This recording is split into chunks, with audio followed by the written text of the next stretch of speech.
A quick preamble. If you're a regular reader of my rants, then you already know my opinions when it comes to frankenfoods, and specifically the worst frankenfood of them all, sugar. With high fructose corn syrup HFCS being the most dangerous, and I'm certain that you also know by now that I never express my opinions unless I'm certain they have good grounding, my own experience, solid evidence or documented/video proof, provided by physical and scientific study. Well, all the lies, denials and duplicity that has been created, enforced and encouraged by Big Sugar for decades are being further exposed. The hidden secrets of the effects of all the extra sugar and HFCS added into our foods are becoming the public property that they always should have been. Yup, though it's been known by some of us for years, it's becoming even clearer. Heavily processed and refined sugars are definitely playing a massive role in the cause of obesity, heart disease, diabetes, Alzheimer's and cancer, not to mention the many other health-disrupting ailments that are certain to be affecting your teeth, blood flow or your gut. And if it makes you fat, it should be more than obvious that this poison has the ability to endanger your health in many other ways, and it most definitely does. Cutting to the chase. What they wanted hidden. Insulin resistance. In your muscles equal type 2 diabetes. In your brain equal Alzheimer's disease. In your liver equal fatty liver disease non-alcoholic. In your peripheral nervous system equal neuropathy. In your ovaries equal polycystic ovary disease.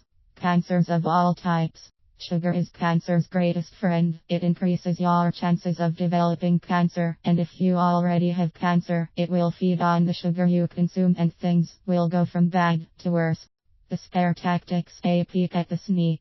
While nutritional ignorance, encouraged by the big food and big sugar corporations, can be understood and forgiven, the same cannot be said for the food industry itself when it has clearly known and has definitely discussed the links between processed foods and chronic diseases for many past decades, and has subsequently downplayed, vilified and ignored them for the sake of market shares and cash.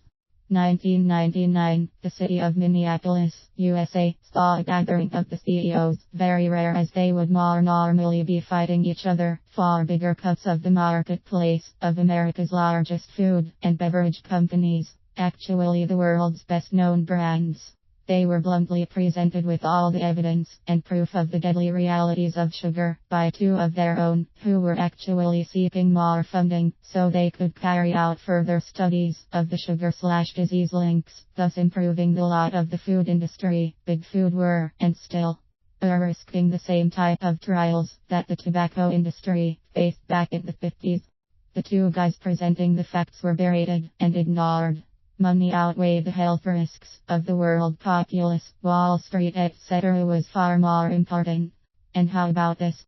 From the mid-1950s right through to the mid-1990s, the tobacco industry faced major litigation procedures for 0+ years of fines, lawsuits and law changes, all after it was proved that the tobacco industry worldwide had carried out a decades-long campaign of lies, denials and duplicity regarding the health-destroying risks inherent in the products they were selling to the public. Sounds familiar, right? Investigations undertaken by the very best of investigators, including a top attorney who was previously involved in the tobacco litigations, have revealed that the food industry/sugar industry have been copying the self-same insidious, self-serving tactics that the tobacco industry had been using all those years ago. Damn scary. Could they be any more dishonorable? Yes, actually. Back in 1972, a British nutritionist, Dr. John Youngkin, who had been studying the effects of refined sugar for something like 30 years as it gained power and impetus in the food industry, wrote a book called Pure White and Deadly.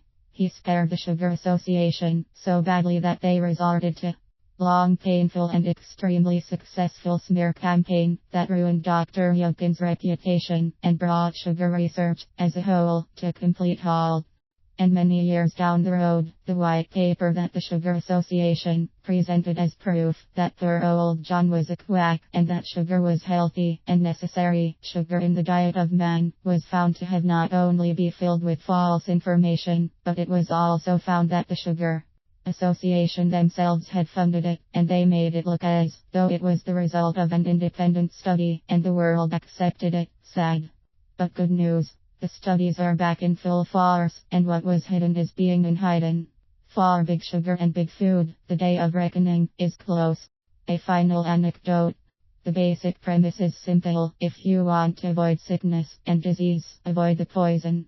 Avoid sugar at all costs. There are natural alternatives that won't destroy your health. Don't be deceived at your supermarket. Don't trust the food industry.